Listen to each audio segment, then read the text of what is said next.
ಹೌದು ರಾಜನೇ, ನಿನ್ನ ಹಾಗೆ ಯಾರು ಇಲ್ಲ ರಾಜನೇ. ಓ ರಬ ಶೆಖೆನು, ಒಂದು ವೇಳೆ ಹೆತ್ತ ತಾಯಿ ಮರೆತಾಳು, ನಾನು ನಿನ್ನನ್ನು ಮರೆ ಎಂಬುದಾಗಿ ವಾಗ್ದಾನ ಮಾಡಿದ ದೇವರು ನಮ್ಮ ಮಧ್ಯದಲ್ಲಿರುವುದಕ್ಕಾಗಿ ಸ್ತೋತ್ರ ರಾಜನೇ.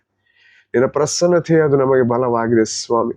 ನಿನ್ನ ಪ್ರಸನ್ನತೆಯಲ್ಲಿ ನಮ್ಮನ್ನ ಲೀಡ್ ಮಾಡಿ ನೀನು ನಡೆಸ್ತಾ ಇರುವುದಕ್ಕಾಗಿ ಸ್ತೋತ್ರ ಸ್ವಾಮಿ. ನಿನ್ನ ಪ್ರಸನ್ನತೆ ನಮ್ಮ ಬಲವಾಗಿದ್ದು ನೀನು ನಮ್ಮನ್ನ ಕಾದು ನಡೆಸಕ್ಕಾಗಿ ಸ್ತೋತ್ರ ರಾಜನೇ.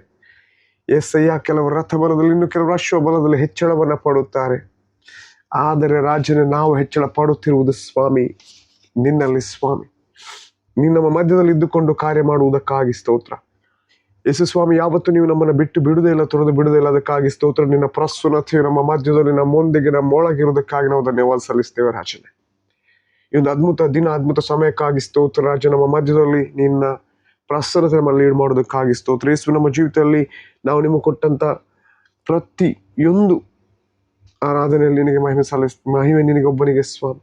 ನಮ್ಮ ಜೀವಿತದಲ್ಲಿ ನಾವು ಕೊಟ್ಟಂತ ಪ್ರತಿಯೊಂದು ಸಮಯದಲ್ಲಿ ಕರ್ತ ನೀನು ನಮ್ಮ ಮಧ್ಯದಲ್ಲಿ ಇದ್ದುಕೊಂಡು ಕಾರ್ಯ ಮಾಡೋದಕ್ಕಾಗಿ ಸ್ತೋತ್ರ. ನೀನು ಹೆಚ್ಚಬೇಕು ಸ್ವಾಮಿ, ನಮ್ಮಲ್ಲಿ ನಾವು ಕಡಿಮೆ ಆಗಬೇಕು. ಯೇಸುವಿಗೆ ನಿನ್ನ ಒಂದು ಮಕ್ಕಳು ಸ್ವಾಮಿ, ತಮಗೆ ನೀವು ಅವರಿಗೆ ಕೊಟ್ಟಂತ ಸಮಯದಲ್ಲಿ ಸ್ವಾಮಿ, ಅವರು ನಿನಗೆ ಸಮಯ ಕೊಟ್ಟು ನಿನ್ನ ಸನ್ನಿಧಾನದಲ್ಲಿ ಬಂದಿದ್ದಾರೆ ಸ್ವಾಮಿ. ಇಲ್ಲಿರುವ ಪ್ರತಿಯೊಬ್ಬ ಮಕ್ಕಳನ್ನು ನಿಮ್ಮ ಕೈಲಿ ಒಪ್ಪಿಸಿ ಕೊಟ್ಟಿದ್ದಾನೆಪ್ಪ. ಇನ್ನು ಬರ್ಲಿಕ್ಕಿರುವಂತಹ ಹಲವಾರು ಮಕ್ಕಳನ್ನು ಕೂಡ ನಿಮ್ಮ ಕೈಲಿ ಒಪ್ಪಿಸಿ ಕೊಡ್ತಿದ್ದೆ. ಒಂದು ವೇಳೆ ಬರ್ಲಿಕ್ಕೆ ಆಗದವ್ರನ್ನು ಕೂಡ ನೆನಪು ಮಾಡಿಕೊಳ್ತೇವೆ ರಾಜನೇ. ದೇವರ ಅವರ ಹೃದಯದಲ್ಲಿ ನೀನು ಕಾರ್ಯ ಮಾಡು ದೇವರೇ. ಅವರುಗಳು ಕರ್ತನೆ ಸಮಯವನ್ನು ನಿಮಗೆ ಕೊಟ್ಟು ಕರ್ತನೆ, ಕೆಲಸ ಕಾರ್ಯಗಳಲ್ಲಿ ಇರಬಹುದು, ಅದಾಗಿ ಕೂಡ ಕರ್ತನೆ ಅವರು ತಮ್ಮ ಜೀವಿತದಲ್ಲಿ ಸಮಯವನ್ನು ತೆಗೆದು ಕರ್ತನೆ ನಿಮಗೆ ಕೊಟ್ಟು ಕರ್ತನೆ ಅವರ ಜೀವಿತದಲ್ಲಿ ನಿಮ್ಮನ್ನ ಮುಖ್ಯವಾಗಿ ಪ್ರಾಧಾನ್ಯತವಾಗಿ ಇಟ್ಟುಕೊಂಡು ನಿನ್ನನ್ನೇ ಆತುಕೊಂಡು ಬಾಳುವಂತ ಮಕ್ಕಳಾಗಿ ನೀನು ಮಾಡಿ ನಡೆಸ್ತಾ ಇರೋದಕ್ಕಾಗಿ ಸ್ತೋತ್ರ ಸ್ವಾಮಿ. ನಿನಗೆ ಕೊಂಡಾಟ ಸಲ್ಲಿಸ್ತೇವೆ ಸ್ವಾಮಿ. ಯೇಸುವಿನ ಸಭೆಯಾಗಿ ಬಂದಿದ್ದೇವೆ, ನಿನ್ನ ಮಕ್ಕಳಾಗಿ ಬಂದಿದ್ದೇವೆ. ನಮಗೆ ನಿನ್ನ ಹಕ್ಕನ್ನು ಕೊಟ್ಟಿದ್ದಿ ಅಪ್ಪ, ತಂದೆ ಎಂಬ ಕರೆಯುವಂತ ಹಕ್ಕನ್ನು ಕೊಟ್ಟಿದ್ದಿ. ಇದಕ್ಕಿಂತ ದೊಡ್ಡ ಪ್ರಿವಿಲೇಜ್, ಇದಕ್ಕಿಂತ ದೊಡ್ಡ ಸೌಭಾಗ್ಯವು ಸ್ವಾಮಿ ಇನ್ನೊಂದಿಲ್ಲ ಅಪ್ಪ. ಈ ಲೋಕದಲ್ಲಿ ನಾವು ಎಲ್ಲವನ್ನು ಪಡೆದುಕೊಂಡು ನಮ್ಮ ಆತ್ಮನಷ್ಟೇ ಪಡಿಸಿಕೊಂಡ್ರೆ ಏನು ಪಡೆದಾಯ್ತು ಎಂಬುದಾಗಿ ವಾಕ್ಯ ಹೇಳಿದಂತೆ ರಾಜನೇ, ನಿಮ್ಮನ್ನು ಹೊಂದಿದ್ದೇವೆ ಯೇಸು. ನಿನ್ನ ಮಕ್ಕಳಾಗಿದ್ದೇವೆ ಸ್ವಾಮಿ. ಯೇಸು, ನಿಮ್ಮನ್ನು ಹೊಂದಿದ್ದೇವೆ ಸ್ವಾಮಿ. ನಿನ್ನ ರಹಸ್ಯ ಬರುವುದಕ್ಕಾಗಿ ನಾವು ಕಾಯ್ತಾ ಇದ್ದೇವೆ ಸ್ವಾಮಿ. ದೇವರೇ, ನೀನು ನಮ್ಮೊಳಗಿದ್ದುಕೊಂಡು ನಾವು ನಿಮ್ಮಲ್ಲಿ ಇದ್ದುಕೊಂಡು ನಿನ್ನ ಮಹಿಮೆಗಾಗಿ ಜೀವಿಸುವಂತೆ ನಮ್ಮನ್ನು ಆತುಕೊಂಡಿದ್ದೀಯ ಪದಕ್ಕಾಗಿ ಸ್ತೋತ್ರ. ನಿನಗೆ ಮಹಿಮೆಯಾಗಲಿ ಸ್ವಾಮಿ. ನೀನು ನಮ್ಮನ್ನು ನಿನ್ನ ಆಲಯವನ್ನಾಗಿ ಮಾಡಿದಿ. ನಮ್ಮೊಳಗಿರುವ ಅಥವಾ ದೊಡ್ಡವನು ನೀನು ಯೇಸುವೆ, ತಂದೆ ದೇವರೇ ಸ್ವಾಮಿ, ಪರಿಶುದ್ಧಾತ್ಮ ಯೇಸಯ್ಯ, ನಿನಗೆ ಸ್ತೋತ್ರವಾಗಲಿ. ಎಲ್ಲವನ್ನು ನಮ್ಮ ರಕ್ಷಕ ದೇವರು ಯೇಸು ಕ್ರಿಸ್ತನಲ್ಲಿ ಬೇಡಿ ಹೊಂದಿದ್ದೇವೆ ಸ್ವಾಮಿ. ಮಾತ್ರವಲ್ಲ, ಇವತ್ತು ಸ್ವಾಮಿ ಕಲಿಕ್ಕಿರುವಂಥ ವಿಷಯಗಳನ್ನ ಮಾತ್ರವಲ್ಲ, ನಾನು ನಿನ್ನ ಕೈಲಿ ಒಪ್ಪಿಸಿ ಕೊಟ್ಟಿದ್ದೇನೆ ಸ್ವಾಮಿ. ಯೇಸುವೆ, ನನ್ನ ಮೂಲಕ ನೀನು ಮಾತಾಡೋದಕ್ಕಾಗಿ ಸ್ತೋತ್ರ. ಕೇಳುವಂಥ ಕಿವಿಗಳನ್ನು, ಆತ್ಮ ಕಿವಿಗಳನ್ನು ತೆರೆದಕ್ಕಾಗಿ ಸ್ತೋತ್ರ ಸ್ವಾಮಿ. ಯೇಸುವೆ, ನೀನು ಹಾಕಿದಂಥ ವಾಕ್ಯ ಕರ್ತನೆ, ನಾವು ಲಾಸ್ಟ್ ವೀಕಲ್ಲಿ ಕಲಿತಿದ್ದ ನಿನ್ನ ಪ್ರಸನ್ನತೆ ವಿಷಯದಲ್ಲಿ ಸ್ವಾಮಿ. ಈ ವಾರ ಕೂಡ ಸ್ವಾಮಿ ನಿನ್ನ ಪ್ರಸನ್ನತೆಯ ಅನುಭವದಿಂದ ಆಗುವಂಥ ಒಂದು ಎನ್ಕೌಂಟರ್ ಬಗ್ಗೆ ನಾವು ತಿಳಿಯಲಿಕ್ಕಿದ್ದೇವೆ ಸ್ವಾಮಿ. ಮಾತ್ರವಲ್ಲ, ಆ ಮಾತಾಡುವಾಗ ಕೂಡ ನೀನು ನನ್ನ ಮೂಲಕ ಮಾತಾಡೋದಕ್ಕಾಗಿ ಸ್ತೋತ್ರ. ಸೊ ಯಾವ ಮಾತನ್ನು ನಾವು ತಕ್ಕ ಸಮಯದಲ್ಲಿ ಹೇಳಬೇಕು, ನಿನ್ನ ಮುಂದೆ ಮಕ್ಕಳಿಗೆ ಸಾರಬೇಕು, ಅದನ್ನು ನನಗೆ ನೀನು ತಿಳಿಸಿಕೊಡೋದಕ್ಕಾಗಿ ಸ್ತೋತ್ರ. ಪರಿಶುದ್ಧಾತ್ಮನೇ ಯೇಸುವೆ, ನನ್ನಲ್ಲಿ ನೀನು ಹೆಚ್ಚಬೇಕು, ನಾನು ಕಡಿಮೆ ಆಗಬೇಕಪ್ಪ. ಎಲ್ಲವನ್ನ ನಮ್ಮ ರಕ್ಷಕ ದೇವರು ಯೇಸು ಕ್ರಿಸ್ತನಲ್ಲಿ ಬೇಡಿ ಹೊಂದಿದ್ದಾರೆ. ನಿನಗೆ ಮಹಿಮೆ ಸಲ್ಲಿಸ್ತೇವೆ ಯೇಸುವೆ. Amen, amen, amen. Hallelujah. God bless you all. ದೇವರು ನಮ್ಮ ಮಧ್ಯದಲ್ಲಿದ್ದಾನೆ. ಆಮೆನ್. ಇವತ್ತಿನ ವಿಷಯ ಪ್ರಿಯ, ಲಾಸ್ಟ್ ವೀಕಲ್ಲಿ ನಾವು ನೋಡ್ತಾ ಇದ್ದೇವಲ್ಲ, ಕೇಳ್ತಾ ಇದ್ದೇವೆ, ದೇವರ ಪ್ರಸನ್ನತೆ ವಿಷಯದಲ್ಲಿ ನಾವು ಕಲಿತೆವು. ಮಾತ್ರವಲ್ಲ, ಕೆಲವೊಂದು ವಿಷಯಗಳನ್ನ ನಾನು ರಿಕ್ಯಾಪ್ ಮಾಡಲಿಕ್ಕೆ ಹೋಗ್ತೇನೆ.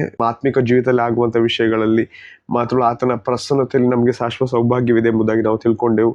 ಆತನ ಪ್ರಸನ್ನತೆಯಲ್ಲಿ ನಾವು ಬದಲಾಗ್ತೇವೆ. ಆತನ ಪ್ರಸನ್ನತೆಯು ನಮ್ಮನ್ನು ನೂತನ ಪಡಿಸ್ತದೆ. ಆತನ ಪ್ರಸನ್ನತೆಯು ನಮಗೆ ಸ್ವಸ್ಥತೆಯನ್ನು ಕೊಡ್ತದೆ ಎಂಬುದಾಗಿ ನಾವು ತಿಳ್ಕೊಂಡೆವು. ಮಾತ್ರವಲ್ಲ ಪ್ರಿಯರೇ, ಆತನ ಪ್ರಸನ್ನತೆಯಲ್ಲಿ ನಮಗೆ ಒಂದು ರಿಪೆಂಟೆನ್ಸ್ ಬರ್ತದೆ, ಅಂದರೆ ನಮ್ಮ ಮನಸ್ಸು ಬದಲಾಗ್ತದೆ ಎಂಬುದಾಗಿ ನೋಡೋದಾದ್ರೆ ಮನವರಿಕೆ ಆಗುವುದು ಎಂಬುದಾಗಿ ನಾವು ನೋಡಿದೆವಲ್ವ. ಇವತ್ತು ನಾನು ನೀವುಗಳು ದೇವರ ಪ್ರಸನ್ನತೆಯಲ್ಲಿರುವಾಗ ದೇವರ ಪ್ರಸನ್ನತೆ ಏನ್ ಮಾಡ್ತದೆ, ನಮಗೆ ನಮ್ಮನ್ನೇ ಕೊಡುತ್ತದೆ ಅಲ್ಲವಾ.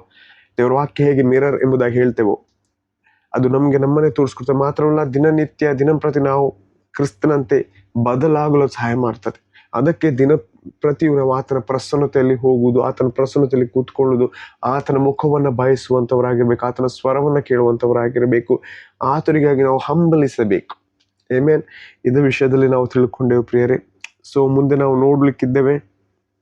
ಮಾತ್ರವಲ್ಲ, ನಾವು ಅಧಿಕಾರ ಹೊಂದಿದ್ದೇವೆ ಎಂಬುದಾಗಿ ಕೂಡ ನಮಗೆ ತಿಳಿಯಲ್ಪಡ್ತದೆ. ಯಾವಾಗ ದೇವರ ಸನ್ನಿಧಿಯಲ್ಲಿ ನಾವು ಕೂತ್ಕೊಂಡಾಗ ದೇವರ ಆತ್ಮನು ನಮ್ಮನ್ನು ಬಲಪಡಿಸಿ ನಡೆಸುವಂಥದ್ದನ್ನು ನಾವು ನೋಡ್ತೇವೆ. ಮಾತ್ರವಲ್ಲ, ಹಲವಾರು ಗೂಢಾರ್ಥಗಳು ನಮಗೆ ವ್ಯಕ್ತವಾಗ್ತದೆ ದೇವರ ಸನ್ನಿಧಾನದಲ್ಲಿ ಇರುವಾಗ, ಕೂತ್ಕೊಂಡಾಗ ಅಲ್ವಾ. ನಮ್ಮ ಅಧಿಕಾರ ಏನೆಂಬುದಾಗಿ ಗೊತ್ತಾಗ್ತದೆ. ಹೌದು, ನಾವು ಮಗಳಾಗಿದ್ದೇವೆ ದೇವರದು. ಆತ ನಮ್ಗೆ ಕೊಟ್ಟ ಫಲ ವರಗಳ ಬಗ್ಗೆ ನಮಗೆ ತಿಳಿಯಲ್ಪಡ್ತದೆ. ನಾವು ಒಬ್ಬಂಟಿಗರಲ್ಲ ಎಂಬುದಾಗಿ ಗೊತ್ತಾಗ್ತದೆ. ಹಲ್ಲೆಲೂಯಾ. ಅಧಿಕಾರದ ವಿಷಯದಲ್ಲಿ ನಾವು ನೋಡುವುದಾದ್ರೆ ಪ್ರಿಯರೇ, ಒಂದು ವಾಕ್ಯವನ್ನು ಹೇಳ್ತೇನೆ. ಮಾರ್ಕನು ಬರೆದ ಸುವಾರ್ತೆ 3-14-15 ವಚನ ನೋಡುವುದಾದ್ರೆ, ಆತನು 12 ಮಂದಿ ಶಿಷ್ಯರನ್ನು ಆರಿಸಿ ಅವರು ತನ್ನ ಸಂಗಡ ಇರಬೇಕೆಂತಲೂ ದೆವ್ವಗಳನ್ನು ಬಿಡಿಸುವ ಅಧಿಕಾರವುಳ್ಳವರಾಗಿ ಸುವಾರ್ತೆಯನ್ನು ಸಾರುವುದಕ್ಕೆ ತಾನು ಅವರನ್ನು ಕಳಿಸ್ತೇನೆಂತಲೂ ಆ 12 ಮಂದಿಯನ್ನು ಆರಿಸಿ ನೇಮಿಸಿದನು. ಹಲ್ಲೆಲೂಯಾ. ಮುಂಬರುವ ವಾಕ್ಯದಲ್ಲಿ ನಾವು ನೋಡ್ತೇವೆ, ಅಪೊಸ್ತಲರ ಕೃತ್ಯಗಳು 4ನೇ ಅಧ್ಯಾಯ 13ರ ವಚನದಲ್ಲಿ ಕೂಡ ಪ್ರಿಯರೇ, ಅಲ್ಲಿ ನೋಡ್ತೇವೆ ಪೇತ್ರ ಯೋಹಾನರು ಧೈರ್ಯದಿಂದ ಮಾತಾಡುವುದನ್ನು ಆ ಸಭಿಕರು ನೋಡಿ ಅವರು ಶಾಸ್ತ್ರಾಭ್ಯಾಸ ಮಾಡದ ಸಾಧಾರಣ ಆಶ್ಚರ್ಯಪಟ್ಟರು. ನೋಡಿ, ಶಾಸ್ತ್ರಾಭ್ಯಾಸ ಮಾಡದ ಸಾಧಾರಣ ಎಂಬುದಾಗಿ, ಅಂದ್ರೆ ಅಂತಹ ಬೋಲ್ಡ್ನೆಸ್ ಅಲ್ಲಿ ಅವರು ಧೈರ್ಯದಿಂದ ಪೇತ್ರ ಯೋಹಾನರು ಮಾತಾಡುವುದನ್ನ ನೋಡ್ತಿದ್ರು ಅಲ್ಲಿ ಜನ. ಯಾಕೆ ಆ ಬೋಲ್ಡ್ನೆಸ್ ಬಂತು? ಯಾಕೆ ಆ ಒಂದು ಅಧಿಕಾರ ಇದೆ ಎಂಬುದಾಗಿ ಗೊತ್ತಾಯ್ತು. ಅಂದ್ರೆ ಈ ಲೋಕದಲ್ಲಿ ಇದ್ದಾಗಿ ಕೂಡ ನಾವು ಈ ಲೋಕಕ್ಕೆ ಸಂಬಂಧ ಪಡೆದವು ಹಲವು ಬಾರಿ ನಾವು ವಾಕ್ಯದಲ್ಲಿ ಕೇಳಿದ್ದೇವೆ ಅಲ್ಲವೇ? ಹಾಗಿರುವಾಗ ಈ ಲೋಕದಲ್ಲಿರುವಾಗ ಏನಾಗ್ತದೆ, ಲೋಕದಲ್ಲಿ ಲಾಸ್ಟ್ ವೀಕ್ ಹೇಳಿದ ಹಲವಾರು ನಾಯ್ಸಸ್ಗಳಿರ್ತದೆ, ಹಲವಾರು ಶಬ್ದಗಳಿರ್ತವೆ, ಅನಗತ್ಯ ವಿಷಯಗಳು.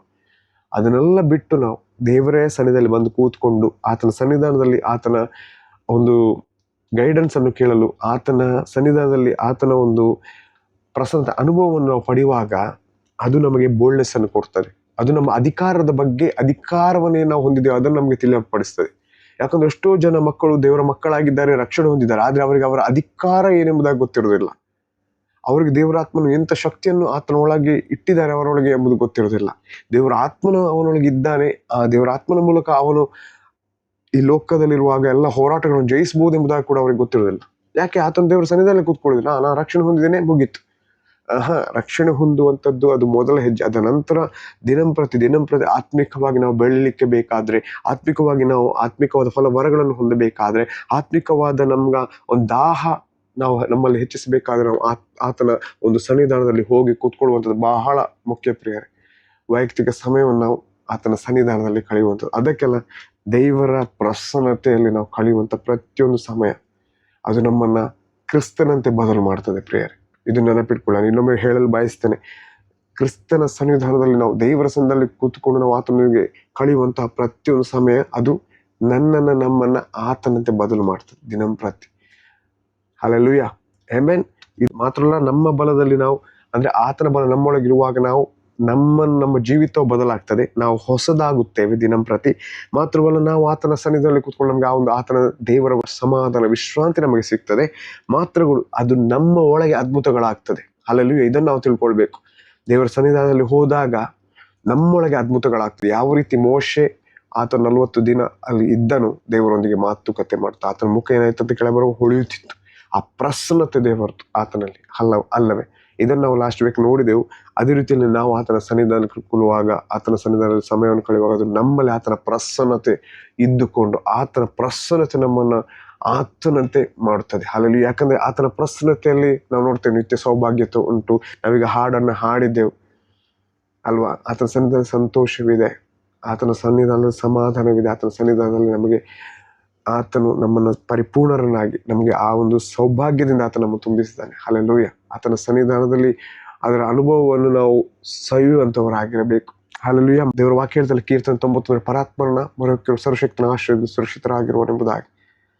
ಆ ಒಂದು ಹಕ್ಕಿನಿಂದ ನಾವು ಆತನ ಸನ್ನಿಧಾನದಲ್ಲಿ ಹೋಗಿ ಕೂತ್ಕೊಳ್ತೇವೆ. ಮಾತ್ರ ನಾವು ಪ್ರಾರ್ಥನೆ ಮಾಡೋದು ಕೂಡ ನಾವು ಹಕ್ಕಿನಿಂದ ಪ್ರಾರ್ಥನೆ ಮಾಡ್ತೇವೆ.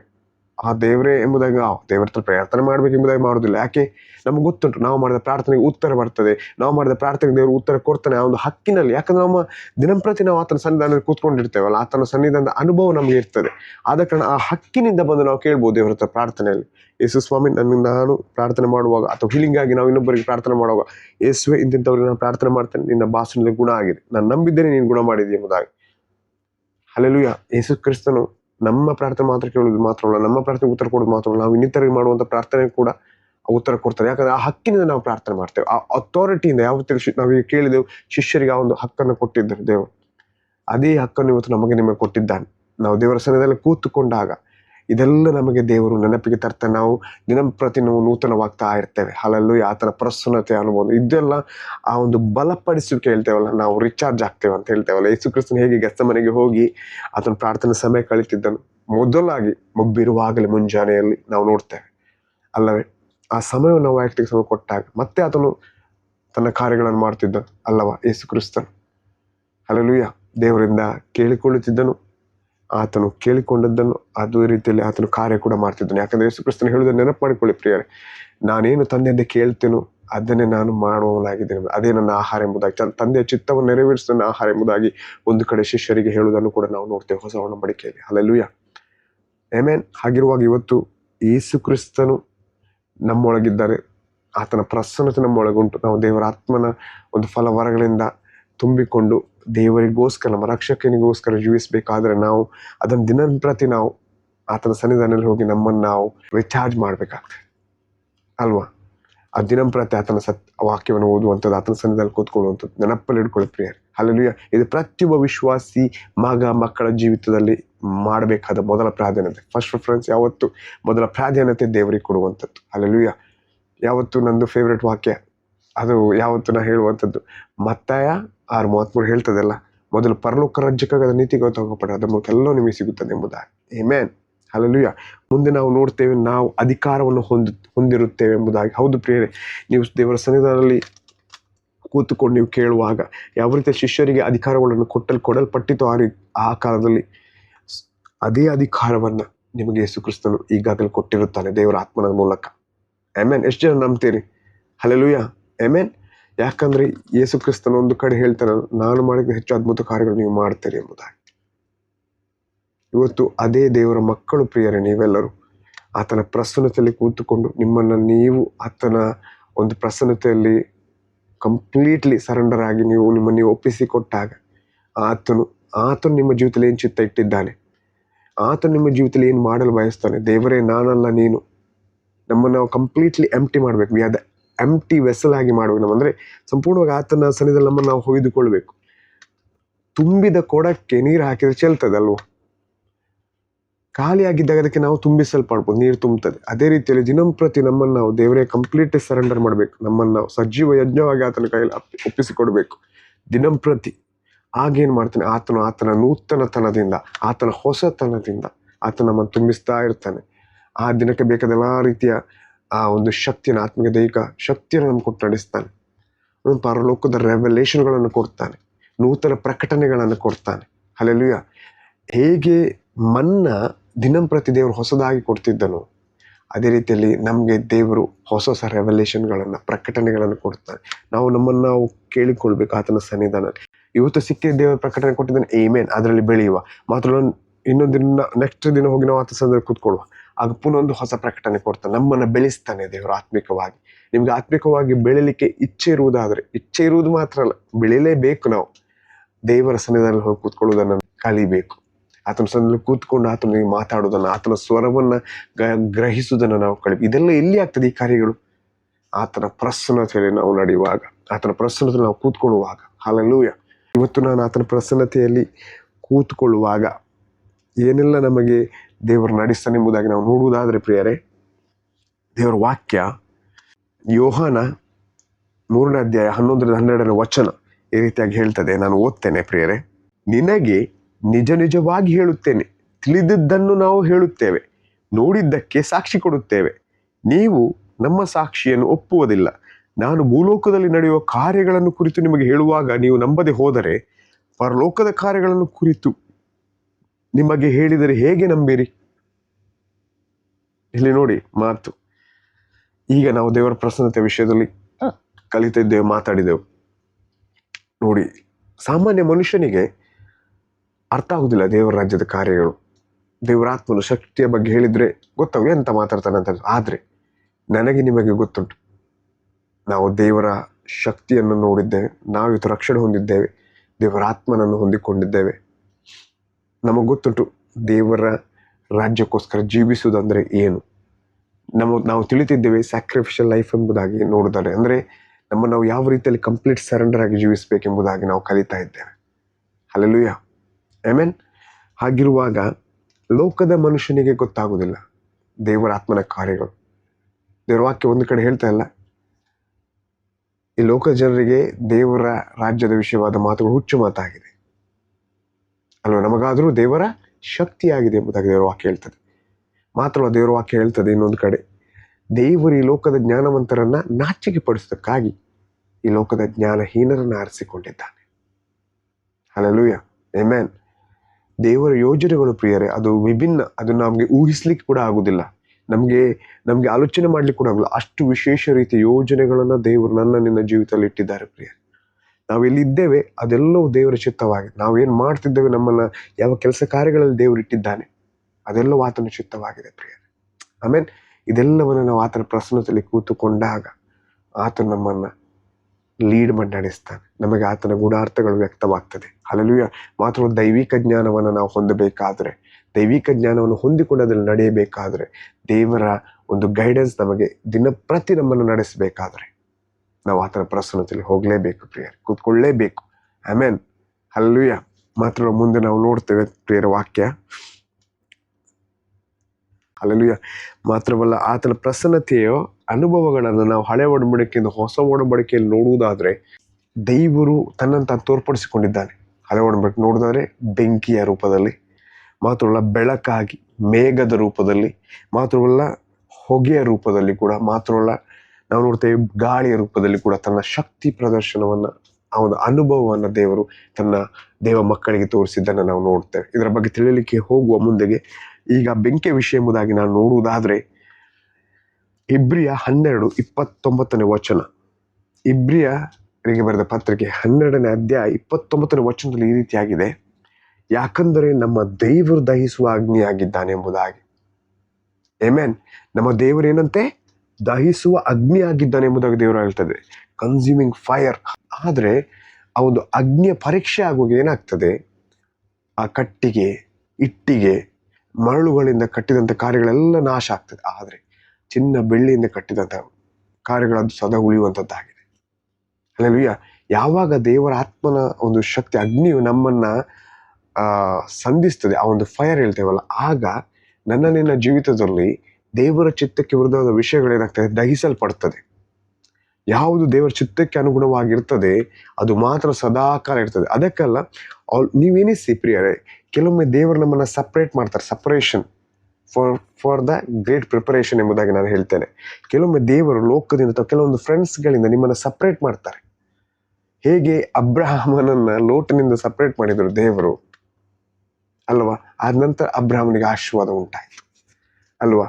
ಅದೇ ರೀತಿಯಲ್ಲಿ ನಾವು ನೋಡಿದ್ರೆ ನಮ್ಮ ಜೀವಿತದಲ್ಲಿ ಕೂಡ ನಾವು ಎನಿಸ್ಬೋದು, ಯಾಕೆ ಹೀಗೆ ಆಗ್ತಾ ಉಂಟು, ಯಾಕೆ ಈ ರೀತಿಯ ಕಾರ್ಯಗಳಾಗ್ತಾ ಉಂಟು ಎಂಬುದನ್ನು ನೋಡುವುದಾದ್ರೆ, ದೇವರು ನಮ್ಮನ್ನ ಪ್ರಿಪರೇಷನ್ ಮಾಡ್ತಿದ್ದಾರೆ ಒಂದು ಒಳ್ಳೆ ಆತನ ಉದ್ದೇಶಕ್ಕೋಸ್ಕರ ಎಂಬುದಾಗಿ ನಾವು ತಿಳ್ಕೊಳ್ಬೇಕಾಗ್ತದೆ. ಈ ಅಗ್ನಿ ಯಾವ ರೀತಿಯಲ್ಲಿ ಒಂದು ಪರೀಕ್ಷೆ, ಅಗ್ನಿಯ ಪರೀಕ್ಷೆ ಎಂಬುದಾಗಿ ನಾವು ನೋಡುವುದಾದ್ರೆ, ಮೋಶೆಗೆ ನೋಡಿ, ವಿಮೋಚನ ಕಾಂಡ 24:17 ವಚನ ಈ ರೀತಿಯಾಗಿ ಹೇಳ್ತಿದ್ರೆ, ನಾನು ಓದ್ತೇನೆ. ಯೆಹೋವನ ತೇಜಸ್ಸು ಬೆಟ್ಟದ ಶಿಖರದ ಮೇಲೆ ಪ್ರಜ್ವಲಿಸುವ ಬೆಂಕಿಯೋಪಾದಿಯಲ್ಲಿ ಇಸ್ರಾಯೇಲಿಗೆ ಕಾಣಿಸಿತು. ನೋಡಿ, ಅಲ್ಲಿ ಕೂಡ ಬೆಂಕಿ. ಮಾತ್ರ ಮುಂದೆ ನಾನು ಇನ್ನೊಂದು ವಾಕ್ಯವನ್ನು, ಯಾಕಂದ್ರೆ ಹೆಚ್ಚು ವಾಕ್ಯಗಳಿದೆ, ಅದು ನಾನೇ ಓದ್ತೇನೆ. ಮತ್ತೆ ಇನ್ನೊಂದು ನಮಗೆಲ್ಲರಿಗೂ ಗೊತ್ತಿದ್ದಂಥ ವಾಕ್ಯ, ಅಪೊಸ್ತಲ ಕೃತ್ಯಗಳು 2ನೇ ಅಧ್ಯಾಯ 1-4ನೇ ವಚನ ಈ ರೀತಿಯಾಗಿ ಹೇಳ್ತದೆ ಪ್ರಿಯರೇ, ಪಂಚಶತಮದ ದಿನದ ಹಬ್ಬವು ಬಂದಿರಲಾಗಿ ಅವರೆಲ್ಲರೂ ಏಕ ಮನಸ್ಸಿನಿಂದ ಒಂದೇ ಸ್ಥಳದಲ್ಲಿ ಕೂಡಿಕೊಂಡಿದ್ದರು.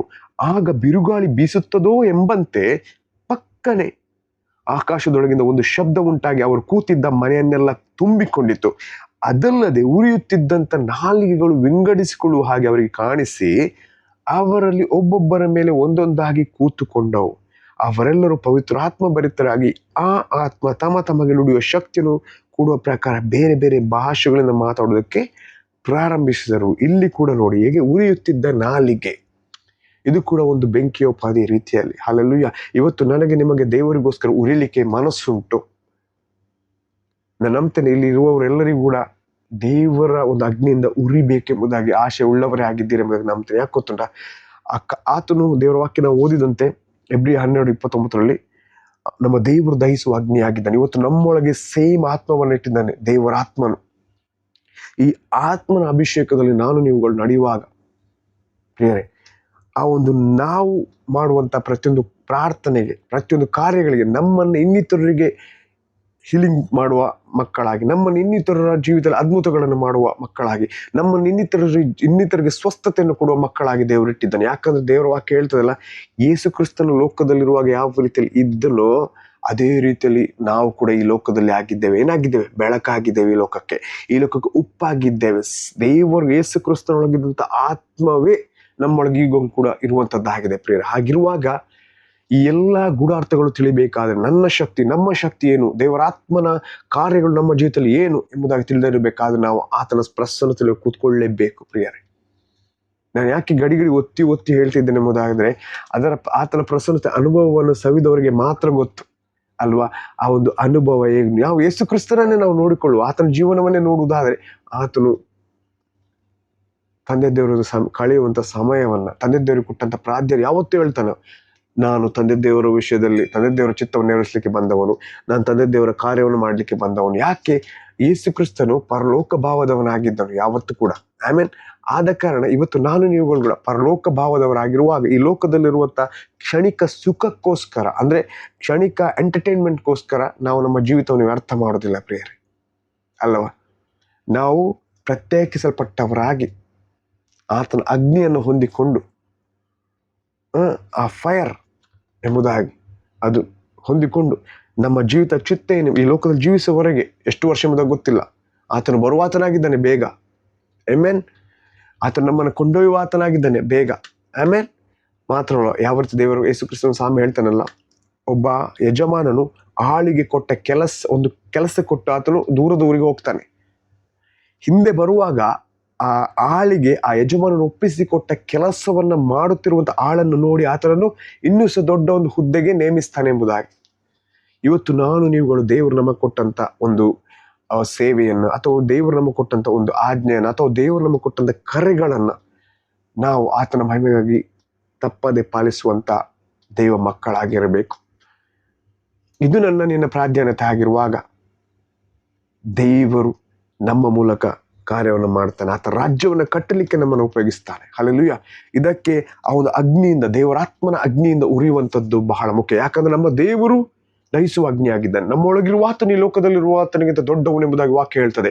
ಹಾಗಿರುವಾಗ ನಾವು ಇನ್ನು ಎಷ್ಟು ಹೆಚ್ಚಾಗಿ ಕರ್ತನಿಗೋಸ್ಕರ ಉರಿಯುವಂತಹ, ಸದಾ ಉರಿಯುವಂತಹ, ನಿತ್ಯ ಉರಿಯುವಂತಹ ಅಗ್ನಿಯ ಪಾತ್ರಗಳಾಗಬೇಕು ಪ್ರಿಯರೇ. Hallelujah. Vessels of fire. Hallelujah. Amen. ಯಾರಾದ್ರೂ ಅನಾರೋಗ್ಯದವರು ಬಂದಾಗ ನಾವು ಪ್ರಾರ್ಥನೆ ಮಾಡಲಿ, ಹೀಲಿಂಗ್ ಮಾಡಲೇಬೇಕು, ಹಾಗೆ ಆಗ್ತದೆ. ಯಾಕೆ? ನಮ್ಮೊಳಗಿರೋ ದೇವರು ದೊಡ್ಡವನು. ಹಲ್ಲೆಲೂಯಾ. ಆ ನಂಬಿಕೆಯಿಂದ ನಾವು ಪ್ರಾರ್ಥನೆ ಮಾಡಬೇಕು. ಕ್ರಿಸ್ತನ್ ನಮ್ಮಲ್ಲಿ ಕಾಣಬೇಕು. ಹಲ್ಲೆಲೂಯಾ. ಕ್ರಿಸ್ತನ ಜೀವಿತವನ್ನು ನಾವು ಅಳವಡಿಸಿ ನಡೆಯಬೇಕು. ಹಲ್ಲೆಲೂಯಾ. ಇನ್ನಿತರಿಗೆ ನಾವು ಕ್ರಿಸ್ತನ ಪ್ರೀತಿಯನ್ನು ಹಂಚುವವರಾಗಿರಬೇಕು. ಇನ್ನಿತರಿಗೆ ಕ್ರಿಸ್ತನ ಅಗ್ನಿಯನ್ನು ಹಂಚುವವರಾಗಿರಬೇಕು. ಇವತ್ತು ನಾವು ಬೆಳಕಾಗಿದ್ದೇವೆ, ಅದೇ ಬೆಳಕನ್ನು ನಾವು ಇನ್ನಿತರಿಗೆ ಹಂಚುವಂತವರಾಗಿರಬೇಕು. ಕ್ರಿಸ್ತನ ಬೆಳಕು. ಇದೆಲ್ಲ ಹೇಗೆ ಗೊತ್ತಾಗ್ತದೆ? ಈ ಪ್ರಕಟಣೆಗಳು, ರೆವಲ್ಯೂಷನ್ಗಳು ಆತನ ಸನ್ನಿಧಾನದಲ್ಲಿ ಕೂತುಕೊಳ್ಳುವುದರಿಂದ ಪ್ರೇರಣೆ. ಕೆಲವೊಮ್ಮೆ ನಾವು ಸಭೆಗಳಲ್ಲಿ ಕೂಡ ನೋಡ್ತೇವೆ, ಕೆಲವರ ಟೆಸ್ಟಿಮನಿ ಕೂಡ ನಾನು ಕೇಳಿದ್ದೇನೆ. ನಾವು ಪ್ರಾರ್ಥನೆ ಮಾಡುವಾಗ ಏನೋ ಒಂದು ಬೆಳಕು ಹರಿದಂತಾಯ್ತು, ಕೆಲವರಿಗೆ ಆತನ ಪ್ರಸನ್ನತೆಯಲ್ಲಿ ನಡುಕ ಬರ್ತದೆ, ಕೆಲವರಿಗೆ ಒಂದು ಅಗ್ನಿ, ಒಂದು ಬಿಸಿ ಬಿಸಿ ಆಗುವಂಥದ್ದು, ಬೇರೆ ಬೇರೆ ಅನುಭವಗಳಿದೆ. ಹಲ್ಲೆಲೂಯಾ. ಆಮೇಲೆ ಯಾಕಂದ್ರೆ ಅದೆಲ್ಲವೂ ಕೂಡ ದೇವರ ಆತ್ಮನ ಕಾರ್ಯಗಳು, ದೇವರ ಆತ್ಮನ ಒಂದು ದಹಿಸುವಿಕೆ ಹೇಳ್ತೀವಲ್ಲ, ಆ ಅಗ್ನಿಯ ದಹಿಸುವಿಕೆ. ಆತನ ಬೆಳಕಿಂದ ಆತನ ನಮ್ಮನ್ನ ಆ ಒಂದು ಸಂತೋಷದಲ್ಲಿ ಲೀಡ್ ಮಾಡ್ತಾನೆ. ಗೊತ್ತೇ ಆಗುದಿಲ್ಲ ನಾವು ಪ್ರಾರ್ಥನೆ ಕೂತಾಗ ಆತನ ಬೆಳಕು ನಮ್ಮಲ್ಲಿ ಚಲಿಸುವುದನ್ನ, ಆ ಒಂದು ಆನಂದ, ಆ ಒಂದು ಪ್ರಕಾಶಮಾನವಾದ ಆನಂದ, ಇದೆಲ್ಲವೂ ಕೂಡ ದೇವರ ಸನ್ನಿಧಾನದಲ್ಲಿ ಕೂತ್ಕೊಂಡಾಗ ನಿಮಗೆ ಆಗುವಂತ ಅನುಭವಗಳು. ಮಾತ್ರವಲ್ಲ, ಮುಂದೆ ನಾವು ನೋಡ್ತೇವೆ, ಮೇಘದಿಂದ ದೇವರು ಉತ್ತರ ಕೊಡುವುದನ್ನು ನಾವು ನೋಡ್ತೇವೆ. ಗ್ರಂಥದಲ್ಲಿ ನೋಡುವುದಾದ್ರೆ ವಿಮೋಚನೆ ಕಾಂಡ 16:10 ನಾವು ನೋಡ್ತೇವೆ ಪ್ರಿಯರೇ. ಆರೋನನು ಇಸ್ರಾಯೇಲ್ಯರ ಸಮೂಹಕ್ಕೆಲ್ಲ ಈ ಮಾತುಗಳನ್ನು ತಿಳಿಸುತ್ತಿರುವಾಗ ಅವರು ಅರಣ್ಯದ ಕಡೆಗೆ ನೋಡಲಾಗಿ ಮೇಘದಲ್ಲಿ ಯೆಹೋವನ ತೇಜಸ್ಸು ಅವರಿಗೆ ಕಾಣಿಸಿತು. ಏನಂತೆ? ತೇಜಸ್ಸು. ಯಾರ ತೇಜಸ್ಸು? ಯೆಹೋವನ ತೇಜಸ್ಸು. ಹಳೆ ಒಡಂಬಡಿಕೆಯಲ್ಲಿ ದೇವರು ಕಾರ್ಯ ಮಾಡಿದ್ದಾನೆ. ಮಾತ್ರವಲ್ಲ, ವಿಮೋಚನೆ ಕಾಂಡ 19:9 ನಾವು ನೋಡುವುದಾದ್ರೆ ಪ್ರಿಯರೇ, ಯೆಹೋವನು ಮೋಶೆಗೆ, ಇಗೋ ನಾನು ನಿನ್ನ ಸಂಗಡ ಮಾತಾಡುವಾಗ ಜನರು ಯಾವಾಗಲೂ ನಿನ್ನನ್ನು ನಂಬುವಂತೆ ನಾನು ಕಾರ್ಮುಗಿಲಲ್ಲಿ ನಿನ್ನ ಬಳಿಗೆ ಬರುವೆನೆಂದು ಹೇಳಿದನು. ಅವರು ಬೆಟ್ಟದ ಕೆಳಗಿದ್ರು ಇಸ್ರಾಯೇಲ್ಯರು ಮೇಲಿಂದ ಮಾತ್ರ ಗುಡುಗು ಬರುವಂಥದ್ದು, ಆ ಸದ್ದು, ಆ ಒಂದು ಮೇಘ ಕವರ್ ಆಗುವಂಥದ್ದು, ಇದೆಲ್ಲ ಮಾತ್ರ ಗುಡಾರದಲ್ಲಿ ನಾವು ನೋಡ್ತೇವೆ. ಗುಡಾರದ ಒಳಗೆ ಹೋದಾಗ ದೇವರು ಮಾತಾಡ್ತಿದ್ದನು. ಲಾಸ್ಟ್ ವೀಕ್ ನಾವು ತಿಳಿದೇವಲ್ಲ, ಮೋಶನಿಗೆ ಮಿತ್ರನ ರೀತಿಯಲ್ಲಿ. ಆಗ ಗುಡಾರದಲ್ಲಿ, ಬೇರೆ ಗುಡಾರದಲ್ಲಿದ್ದಂಥ, ಸುತ್ತಲ ಗುಡಾರದಲ್ಲಿದ್ದಂಥ ಜನಗಳು ಅದಕ್ಕೆ ಅಡ್ಡ ಬೀಳ್ತಿದ್ರು ಎಂಬುದಾಗಿ. ದೇವರ ಪ್ರಸನ್ನತೆ ಈಗಿನ ಕಾಲದಲ್ಲಿ ಏನಾಗಿದೆ, ನಮಗೆ ಆ ಒಂದು ಈಗ ಅನುಭವ, ಮುಂಚಿನಾಗಿ ದೇವರು ಗುಡುಗು ಮುಂಚು ಆಗಲ್ಲ ಮಾತಾಡ್ತಿದ್ರು, ಈಗ ಎಲ್ಲರಿಗೂ ಒಂದು ಆ ದೈವಿಕ ಭಯ ಹುಡ್ತಿತ್ತು ಕೆಲವರಿಗೆ. ಆದ್ರೆ ನಮ್ಗೆ ಅದು ಸಾಕ್ಷಿಯಾಗಿ ಹಳೆ ಒಡಂಬಡಿಕೆಯಲ್ಲಿ ಬರೆಯಲ್ಪಟ್ಟಿದೆ. ಇದೆಲ್ಲವನ್ನು ಕೂಡ ನಾವು ಈ ಜನರೇಷನ್ಗೆ, ಮುಂದಿನ ಜನರೇಷನ್ಗೆ ನಮ್ಮ ದೇವರ ಮಹತ್ವಗಳನ್ನು ಸಾರುವಂತ ಮಕ್ಕಳು ನಾವು ಆಗ್ಬೇಕು. ಇಲ್ಲದಿದ್ರೆ ಏನಾಗ್ತದೆ, ಆ ಒಂದು ದೇವರ ಆ ಒಂದು ಮಾಡಿದಂಥ ಕಾರ್ಯಗಳು, ದೇವರು ಮಾತಾಡಿದಂಥ ಕಾರ್ಯಗಳು, ದೇವರು ಅಗ್ನಿಯಿಂದ ಉತ್ತರ ಕೊಡ್ತಾನೆ, ಬೆಳಕಿಂದ ಉತ್ತರ ಕೊಡ್ತಾನೆ, ಆ ಎಲ್ಲ ಕಾರ್ಯಗಳು ಗೊತ್ತೇ ಆಗುದಿಲ್ಲ ಅಲ್ವಾ. ಇವತ್ತು ನಾವು ಈ ಒಂದು ಅಧ್ಯಯನವನ್ನ ತಕೊಂಡ ಕಾರಣ ನಮಗೆ ಗೊತ್ತಾಗ್ತದೆ ಕಿ ಪ್ರಸನ್ನತೆ ಎಂಬುದರ ಖಾಲಿ ದೇವರ ಸಾಮಾನ್ಯ ಪ್ರಸನ್ನತೆ ಅಲ್ಲ, ನಾವು ಮನಸ್ಸಿನ ಆಲೋಚನೆ ಮಾಡುವಂತ ರೀತಿ ಪ್ರಸನ್ನತೆ ಅಲ್ಲ. ಅಗ್ನಿಯಿಂದ ಮಾತಾಡ್ತಾನೆ, ಬೆಳಕಿಂದ ಪ್ರಸನ್ನತೆ, ಮೇಘದಲ್ಲಿ. ಹಲ್ಲೆಲೂಯಾ, ಆಮೇನ್. ಆ ಒಂದು ಆತನ ಒಂದು ಪ್ರಸನ್ನತೆಯಲ್ಲಿ ನಮಗೆ ಸಿಗುವಂತಹ ಒಂದು ಕಾರ್ಯಗಳು ನಾವು ತಿಳಿಯಲ್ಪಡ್ತೇವೆ. ಇನ್ನೂ ಸಹ ಹಲವಾರು ವಿಷಯಗಳಿದೆ ಪ್ರಿಯರೇ, ಮುಂದಿನ ದಿನಗಳಲ್ಲಿ ನಾನು ನಿಮ್ಮೊಂದಿಗೆ ಹಂಚಲಿಕ್ಕೆ ಬಯಸ್ತೇನೆ. ಮಾತ್ರವಲ್ಲ, ಮೋಶೆಯಲ್ಲಿ ದೇವರು ಮಾತಾಡಿದ್ರೆ ನೋಡುವ ವಿಮೋಚನೆ ಕಾಂಡ 24:15-18 ವಚನ, ಹಳೆ ಒಡಂಬಡಿಕೆಯನ್ನು ನೋಡುವಾಗ, ಅದನ್ನು ನಾವು ಅಧ್ಯಯನ ಮಾಡುವಾಗ ಅದನ್ನು ನೀವು ಹೀಗೆ ಅಧ್ಯಯನ ಮಾಡಿ, ದೇವರಾತ್ಮನೇ ನನಗೆ ತಿಳಿಯಪಡಿಸು, ಗೂಢಾರ್ಥಗಳನ್ನು ತಿಳಿಯಪಡಿಸು, ಅದರ ಒಂದು ನಾನು ಅಧ್ಯಯನ ಮಾಡೋ ನೀವು ಕೇಳಿಕೊಳ್ಳಿರಿ. ದೇವರು ನಿಮ್ಗೆ ಒಂದು ನಿಮ್ಮ ಆತ್ಮಿಕ ಕಣ್ಣುಗಳನ್ನು ತೆರೆದು ನಿಮ್ಗೆ ಆ ಕಾಲದ ಘಟ್ಟದಲ್ಲಿ ಯಾವ ರೀತಿಯಲ್ಲ ಕಾರ್ಯಗಳು ಓದುವಾಗ ನಿಮ್ಗೆ ಸತ್ಯವೇದ ಅದು ನಿಮ್ಗೆ ಒಂದು ಉತ್ತೇಜನ ಆಗ್ತದೆ. ನಿಮ್ಗೆ ದೇವರಾತ್ಮನ ಒಂದು ಬಲದಿಂದ ತುಂಬಿಸಿ, ದೇವರಾತ್ಮನ ಸಹಾಯದಿಂದ ಓದುವಾಗ, ಅಧ್ಯಯನ ಮಾಡುವಾಗ ಈ ಎಲ್ಲ ನಿಮ್ಗೆ ಆ ಒಂದು ಅನುಭವ ಬೇರೆ. ನಿಮ್ಗೆ ಸತ್ಯವೇದ ಅಧ್ಯಯನ ಮಾಡುವಾಗ ಆಗುವಂತ ಅನುಭವದ ವಿಷಯದಲ್ಲಿ ನಾನು ಹೇಳಲು ಬಯಸ್ತೇನೆ. ನೋಡಿ, ಈ ರೀತಿಯಲ್ಲಿ ಹೇಳ್ತದೆ ದೇವರ ವಾಕ್ಯ. ವಿಮೋಚನೆ ಕಾಂಡ 24:15-18 ಪ್ರಿಯರೇ, ಮೋಶೆ ಬೆಟ್ಟವನ್ನು ಹತ್ತಿದಾಗ ಮೇಘವು ಅದನ್ನು ಮುಚ್ಚಿಕೊಂಡಿತ್ತು. ನೋಡಿ ಪ್ರಿಯರೇ, ಯೆಹೋವನ ತೇಜಸ್ಸು ಸೀನಾಯಿ ಬೆಟ್ಟದ ಮೇಲೆ ನಿಂತಿತ್ತು ಮತ್ತು ಆ ಮೇಘವು 6 ದಿನಗಳವರೆಗೂ ಬೆಟ್ಟವನ್ನು ಮುಚ್ಚಿಕೊಂಡಿತ್ತು. ಎಂತ ಒಂದು ಅದ್ಭುತ ಕಾರ್ಯ ಪ್ರಿಯರೇ. 7ನೆಯ ದಿನದಲ್ಲಿ ಯೆಹೋವನು ಮೇಘದೊಳಗಿಂದ ಕೂಗಿ ಮೋಶೆಯನ್ನು ಕರೆದನು. ಯೆಹೋವನ ತೇಜಸ್ಸು ಬೆಟ್ಟದ ಶಿಖರದ ಮೇಲೆ ಪ್ರಜ್ವಲಿಸುವ ಬೆಂಕಿಯೋ ಪಾದಿಯಲ್ಲಿ ಇಸ್ರಾಯೇಲರಿಗೆ ಕಾಣಿಸಿತು. ಅನುಭವಿಸಿದ ಮೋಶೆ, ದೂರದಲ್ಲಿ ನೋಡಿದವರು ಇಸ್ರಾಯೇಲ್ಯರು, ತಿಳ್ಕೊಳ್ಳಿರಿ. ಅದಕ್ಕೆ ವೈಯಕ್ತಿಕ ಸಮಯದಲ್ಲಿ ನಾನು ನೀವುಗಳು ದೇವರ ಸನ್ನಿಧಾನದಲ್ಲಿ ಹೋದಾಗ ವೈಯಕ್ತಿಕವಾಗಿ ಪರ್ಸನಲ್ ಎನ್ಕೌಂಟರ್ ವಿತ್ ಗಾಡ್ ನಮ್ಗೆ ಆಗ್ತದೆ. ಅದಕ್ಕೆ ನಾವು ಸಭೆಯಿಂದ ವಾಕ್ಯ ಕೇಳ್ತೇವೆ, ಅಥವಾ ಬೇರೆ ಬೇರೆ ಸೋರ್ಸ್ ಯೂಟ್ಯೂಬಲ್ಲಿ, ಅಥವಾ ನಾನು ಮಾತಾಡ್ತಿದ್ದೇನೆ ಲಾಸ್ಟ್ ವೀಕ್ ಕೂಡ ಹೇಳಿದಂತೆ. ಆದ್ರೆ ನಾನುಗಳು ವೈಯಕ್ತಿಕವಾಗಿ ದೇವರ ಸನ್ನಿಧಾನದಲ್ಲಿ ಕೂತ್ಕೊಂಡಾಗ, ಆತನು ನನ್ನೊಟ್ಟಿಗೆ ವೈಯಕ್ತಿಕವಾಗಿ ಎನ್ಕೌಂಟರ್ ಮಾಡುವಾಗ ನಿನ್ನ ಜೀವನ ಬದಲಾಗ್ತದೆ ಪ್ರಿಯರೇ. ಆಮೇನ್, ಹಲ್ಲೆಲೂಯಾ. ಮುಂದಿನ ವಾಕ್ಯ, ಮೋಶೆ ಆ ಮೇಘದೊಳಗೆ ಪ್ರವೇಶಿಸಿ ಬೆಟ್ಟವನ್ನೇ ಏರಿದನು. ಆ ಬೆಟ್ಟದಲ್ಲಿ ಹಗಲಿರೋ 40 ದಿವಸ ಇದ್ದನು. ಎಂತ ಒಂದು ಅದ್ಭುತವಾದ ಒಂದು 40 ದಿವಸ ಹಗಲಿರು ಎಂಬುದಾಗಿ ಹೇಳುವುದಾದ್ರೆ ಎಂತ ಒಂದು ಆತನ ಪ್ರಸನ್ನತೆ, ದೇವರ ಪ್ರಸನ್ನತೆ, ಅವನು ಎಷ್ಟೊಂದು ಸಂತೋಷ ಆನಂದ ಪಡೆದಿರ್ಬೇಕಲ್ವಾ. ಇವತ್ತು ನಾವು ಜೀವಸ್ವರೂಪ ದೇವರು ಯೇಸು ಕ್ರಿಸ್ತನ ನಮ್ಮೊಳಗಿದ್ದಾನೆ, ದೇವರ ಆತ್ಮ ನಮ್ಮೊಳಗಿಟ್ಟಿದ್ದಾನೆ. ನಾವು ಆತನ ಸನ್ನಿಧಾನದಲ್ಲಿ ಅಪ್ಪ ತಂದೆ ಎಂಬುದಾಗಿ ಓಡಿ ಹೋಗಿ ಕೂತುಕೊಂಡು ಸಮಯವನ್ನು ಕಳೆಯುವಾಗ ಎಂಥ ಅದ್ಭುತ ಕಾರ್ಯಗಳನ್ನು ಆತ ನನ್ನ ಜೀವಿತದಲ್ಲಿ ಮಾಡ್ತಾನೆ ಪ್ರಿಯರ್ ಅಲ್ವಾ. ಇವತ್ತು ನಾವು ನ್ಯೂ ಟೆಸ್ಟಿಮೆಂಟ್ ಬಿಲೀವರ್ಸ್, ನಮ್ಮೊಳಗೆ ದೇವರ ಆತ್ಮ ಇತ್ತು, ನಾವು ದೇವರ ಆಲಯವಾಗಿದ್ದೇವೆ. ನಮಗೆ ಒಂದು ಸಮಯವನ್ನು ನಾವು ಮೀಸಲಾಗಿಟ್ಟುಕೊಂಡು ದೇವರು ಕೊಟ್ಟಂತ ಸಮಯದಲ್ಲಿ ಆತನ ಸನ್ನಿಧಾನದಲ್ಲಿ, ಅಪ್ಪ ನಾನು ಮಾತಾಡ್ತೇನೆ ನಿನ್ನ ಹತ್ರ, ನಾನು ಬಂದಿದ್ದೆ ನಿನ್ನ ಸನ್ನಿಧಾನಕ್ಕೆ. ದೇವರೇ, ಹಳೆ ಒಡಂಬಡಿಕೆಯ ಮೂಲಕ ನಿನ್ನ ಒಂದು ಭಕ್ತರೊಂದಿಗೆ, ಮಕ್ಕಳೊಂದಿಗೆ ಮಾತಾಡಿದೆ, ನಿನ್ನ ಶಿಷ್ಯರೊಳಗೆ ನಿನ್ನ ಅದ್ಭುತ ಕಾರ್ಯಗಳನ್ನು ಮಾಡಿದ ನಿನ್ನ ಆತ್ಮನ ಅಭಿಷೇಕದಿಂದ ಇವತ್ತು ನೀನೇ ವಾಗ್ದಾನ ಮಾಡಿದೆ ಯೇಸುವೆ, ನಾನು ಮಾಡಿದಕ್ಕಿಂತ ಹೆಚ್ಚು ಅದ್ಭುತ ಕಾರ್ಯ ನೀವು ಮಾಡ್ತೀರಿ ಎಂಬುದಾಗಿ ದೇವರೊಂದಿಗೆ ಕೇಳಿಕೊಳ್ಳಿರಿ, ನಿಸ್ವಾರ್ಥವಾಗಿ ಕೇಳಿಕೊಳ್ಳಿ. ಯೇಸುವೆ, ನಾನು ಅವೈಲೇಬಲ್ ಇದ್ದೇನೆ, ನಿನ್ನ ರಾಜ್ಯದ ಮಹಿಮೆಗೆ ಉಪಯೋಗಿಸಿ, ನಿನ್ನ ಗೂಢಾರ್ಥಗಳನ್ನು ತಿಳಿಯಪಡಿಸಿ, ನಿನ್ನ ಪ್ರಸನ್ನತೆಯನ್ನು ನಾನು ನಡೆಸು. ನಿನ್ನ ಗೂಢಾರ್ಥಗಳನ್ನು ತಿಳಿಯುವುದು ಮಾತ್ರ, ನಿನ್ನ ಪ್ರಸನ್ನತೆಯನ್ನು ತುಂಬಿಸಿ ನಡೆಸುವುದು ಮಾತ್ರವಲ್ಲ, ನಿನಗಾಗಿ ನೀನು ಉಪಯೋಗಿಸು. ನಾನು ಅವೈಲೇಬಲ್ ಇದ್ದೇನೆ, ನಿನ್ನ ಅಬಿಲಿಟಿನ ನಾನು ತುಂಬಿಸು ದೇವನೆಂಬುದಾಗಿ ಕೇಳುವಾಗ ದೇವರ ಆತ್ಮನು ನಿಮ್ಮನ್ನ ನಡೆಸ್ತಾನೆ. ಯಾಕಂದ್ರೆ ದೇವರ ಚಿತ್ತ ಏನು ಎಂಬುದಾಗಿ ನಾವು ಬಹಳ ಕೆಲವರು ದೇವರ ಚಿತ್ತ ಮಾಡ್ತೇವೆ, ದೇವರ ಚಿತ್ತ ಅಂತ ಹೇಳ್ತಾರೆ. ಆದ್ರೆ ಯೇಸು ಕ್ರಿಸ್ತನ ಯಾವ ರೀತಿಯಲ್ಲಿ ತಂದೆ ದೇವರ ಚಿತ್ತವೇ ಆತನ ಚಿತ್ತವಾಗಿದೆ. ಇವತ್ತು ನಿನ್ನ ಚಿತ್ತ, ದೇವರ ಯೇಸು ನಿನ್ನ ಚಿತ್ತವು ನನ್ನ ಚಿತ್ತ ಎಂಬುದಾಗಿ ಒಪ್ಪಿಸಿಕೊಟ್ಟಾಗ, ಕಂಪ್ಲೀಟ್ ಸರೆಂಡರ್ ಮಾಡಿದಾಗ, ಆತನ ಪ್ರಸನ್ನತೆಯಲ್ಲಿ ಹೋಗಿ ನಾವು ಕೇಳಿಕೊಂಡಾಗ, ನಮ್ಮ ಮನಸ್ಸಿಗೆ ಬರೋ ಥಾಟುಗಳನ್ನೆಲ್ಲ ಆತನ ಸ್ವರವನ್ನು ಕೇಳಿಕೊಂಡಾಗ ಆತನ ನಮ್ಮನ್ನು ಗೈಡ್ ಮಾಡ್ತಾನೆ, ನಡೆಸ್ತಾನೆ. ಈಗ ನಾವು ನೋಡಿದ ಅನುಭವಗಳೆಲ್ಲ ಅದೆಲ್ಲ ನಮಗೆ ಆಗ್ತದೆ. ದೇವರು ನಮ್ಮನ್ನು ವಿಶೇಷವಾದ ರೀತಿಯಲ್ಲಿ ನಡೆಸ್ತಾನೆ, ಆತನ ಪ್ರಸನ್ನತೆಯಲ್ಲಿ ನಡೆಸ್ತಾನೆ, ನಮ್ಮನ್ನು ಜಯದ ಹಾದಿಯಲ್ಲಿ ನಡೆಸ್ತಾನೆ. ನಮಗೆ ಉನ್ನತವಾದ ಕಾರ್ಯಗಳು, ನಮಗೆ ಆತ್ಮಿಕ, ದೈಹಿಕ, ಭೌತಿಕ, ಆತ್ಮಿಕ ಕಣ್ಣುಗಳು ತೆರೆಯಲ್ಪಡ್ತದೆ, ಆತ್ಮಿಕ ಕಿವಿಗಳು ತೆರೆಯಲ್ಪಡ್ತದೆ. ಯಾರು ನ್ಯಾಚುರಲ್ ಐಸ್ ನೋಡ್ಲಿಕ್ಕೆ ಆಗದ್ದನ್ನು ನಮ್ಮ ಸ್ಪಿರಿಚುವಲ್ ಐಸ್ ನೋಡ್ಲಿಕ್ಕೆ ಪ್ರಾರಂಭಿಸ್ತದೆ. ಹಲ್ಲೆಲೂಯಾ. ಅದು ಡಿಸರ್ನ್ಮೆಂಟ್ ಸ್ಪಿರಿಟ್ ಸಿಗ್ತದೆ ನಮಗೆ, ಆ ಗ್ರಹಿಸುವಂತಹ ಒಂದು ಆತ್ಮ ನಮಗೆ ಸಿಗ್ತದೆ. ದೇವರ ಆತ್ಮಿಕ ವರ ಫಲಗಳು ನಮ್ಮಲ್ಲಿ ಆಕ್ಟಿವೇಟ್ ಆಗ್ತದೆ. ಅಲ್ಲಿ ಆಲ್ರೆಡಿ ದೇವರ ಆತ್ಮ ನಮ್ಮೊಳಗಿದ್ದಾನೆ. ಆ ಫಲ ಆಕ್ಟಿವೇಟ್ ಆಗಬೇಕಿದ್ರೆ ದೇವರ ಹತ್ರ ಗೈಡೆನ್ಸ್ ಅಲ್ಲಿ ನಾವು ಕೇಳ್ಕೊಳ್ಬೇಕು. ದೇವರೇ ನನ್ನ ನಡೆಸು.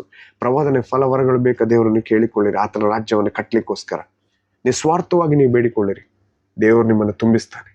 ಅಲ್ಲಿ ಹಲವಾರು ವರ ಫಲಗಳು ಆಕ್ಟಿವೇಟ್ ಆಗುವುದನ್ನು ನೋಡ್ತೀನಿ. ನಿಮಗೆ ಗೊತ್ತಿಲ್ಲದ ರೀತಿಯಲ್ಲಿ ದೇವರ ಆತ್ಮ ನಿಮ್ಮನ್ನು ನಡೆಸ್ತಾನೆ. ಯಾವಾಗ ನಾನು 0 ಆಗಬೇಕು, ನಾನಲ್ಲ ದೇವರೇ ನೀನಲ್ಲ ಹೆಚ್ಚಬೇಕು, ನೀನು ಹೆಚ್ಚು ಯೇಸುವೆ ನಾನು ಕಡಿಮೆ ಆಗಬೇಕು ಎಂಬುದಾಗಿ ಯಾವಾಗ ದೇವರು ಅಲ್ಲಿಂದ ಕಾರ್ಯ ಸ್ಟಾರ್ಟ್ ಮಾಡ್ತಾನೆ. ಅಲ್ಲಿ ನಮ್ಮನ್ನು ನಾವು ದೀನ ಮಾಡಿಕೊಂಡು ಆತನ ಸನ್ನಿಧಾನಕ್ಕೆ ಹೋಗುವ, ಆತನಲ್ಲಿ ಹೋಗಿ ಆತನೊಂದಿಗೆ ಹಲವಾರು ವಿಷಯಗಳನ್ನು ದೇವರಾತ್ಮ ನಮಗೆ ತಿಳಿಯಪಡಿಸ್ತಾನೆ. ಯೇಸು ಕ್ರಿಸ್ತನು ನಮ್ಮನ್ನು ನಡೆಸುವ ಆತನಾಗಿದ್ದಾನೆ. ತಂದೆ ದೇವರ ಚಿತ್ತವನ್ನು ಯಾವ ರೀತಿಯಲ್ಲಿ ಯೇಸು ಕ್ರಿಸ್ತನು ಮಾಡಿ ಮುಗಿಸಿದಾನೋ ಅದೇ ರೀತಿಯಲ್ಲಿ ನಾವುಗಳು ಕೂಡ ತಂದೆ ದೇವರ ಮಹಿಮೆಗಾಗಿ ಜೀವಿಸುವಂತೆ, ತಂದೆ ದೇವರ ರಾಜ್ಯಕ್ಕೋಸ್ಕರ ಬಾಳುವಂತೆ ದೇವರು ನಡೆಸ್ತಾನೆ ಪರಿಶುದ್ಧಾತ್ಮ ಬಲ ಸಹಾಯದಿಂದ. ಆಮೆನ್. ಹಲ್ಲೆಲೂಯಾ. ನಮ್ಮ ರಕ್ಷಕ ಯೇಸು ಕ್ರಿಸ್ತನ ಹೆಸರಿನಲ್ಲಿ ನಿಮ್ಮನ್ನು ಆಶೀರ್ವದಿಸಿದ್ದೇನೆ. God bless you. ನಾನು ಪ್ರಾರ್ಥನೆ ಮಾಡ್ತೇನೆ. ಪರಿಶುದ್ಧನು ಸರ್ವಶಕ್ತನಾದ ತಂದೆ ದೇವರು ನಿನಗೆ ಸ್ತೋತ್ರವಾಗಲಿ. ರಾಜನೇ, ನೀನು ನಮ್ಮ ಮಧ್ಯದಲ್ಲಿ ಇರುವುದಕ್ಕಾಗಿ ಸ್ತೋತ್ರ. ರಾಜನೇ, ನಿನ್ನ ಪ್ರಸನ್ನತೆ ನಮ್ಮ ಬಲವಾಗಿದೆ ಅಪ್ಪ. ನಿನ್ನ ಪ್ರಸನ್ನತೆ ಎಲ್ಲಿ ನಾವು ಸಂತೋಷವುಳ್ಳವರಾಗಿದ್ದೆವು. ನಿನ್ನ ಪ್ರಸನ್ನತೆ ನಮ್ಮನ್ನು ನಿನ್ನ ಜೀವದ ಕಡೆಗೆ, ನಿನ್ನ ಮಾರ್ಗದ ಕಡೆಗೆ ನಡೆಸೋದಕ್ಕಾಗಿ ಸ್ತೋತ್ರ. ನಿನ್ನ ಪ್ರಸನ್ನತೆ ಬಿಟ್ಟು ನಾವು ಏನು ಮಾಡಲಿಕ್ಕೆ ಆಗುವುದಿಲ್ಲ ಅಪ್ಪ. ನಿನ್ನ ಪ್ರಸನ್ನತೆಯನ್ನು ನಾವು ಹೊಂದಿಕೊಂಡು ನಿನ್ನಗಾಗಿ ಯೋಗ್ಯವಾದ ಮಕ್ಕಳಾಗಿ ಬಾಳುವಂತೆ ನಮ್ಮನ್ನು ನಡೆಸ್ತಾ ಇರೋದಕ್ಕಾಗಿ ಸ್ತೋತ್ರ. ನಿನ್ನ ಕೃಪೆ ನಮ್ಮನ್ನು ಆವರಿಸೋದಕ್ಕಾಗಿ ಸ್ತೋತ್ರ. ದೇವರೇ, ಇಲ್ಲಿ ಯೇಸುವೆ ನೀನು ಕೊಟ್ಟಂಥ ವಾಕ್ಯಗಳಿಗಾಗಿ ಸ್ತೋತ್ರ ಸ್ವಾಮಿ. ನಮ್ಮನ್ನು ನಾವು ಸಂಪೂರ್ಣವಾಗಿ ಕಂಪ್ಲೀಟ್ಲಿ ನಿನ್ನ ಜೋಕಳಾಸ್ತಲ್ಲಿ ಒಪ್ಪಿಸಿಕೊಟ್ಟಿದ್ದೇವೆ ಸ್ವಾಮಿ. ನಿನ್ನ ಪ್ರಸನ್ನತೆಯನ್ನು ನಮ್ಮನ್ನು ಲೀಡ್ ಮಾಡಿ ನಡೆಸೋದಕ್ಕಾಗಿ ಸ್ತೋತ್ರ ಯೇಸುವೆ. ನಿನ್ನ ಕೃಪೆಯಿಂದ ನಮ್ಮನ್ನು ಬಲಪಡಿಸಿ ನಡೆಸೋದಕ್ಕಾಗಿ ಸ್ತೋತ್ರ ಯೇಸುವೆ. ಯೇಸುವೆ, ನೀನು ನಮ್ಮನ್ನು ಹೆಚ್ಚಬೇಕು, ನಾವು ಕಡಿಮೆಯಾಗಬೇಕಪ್ಪ.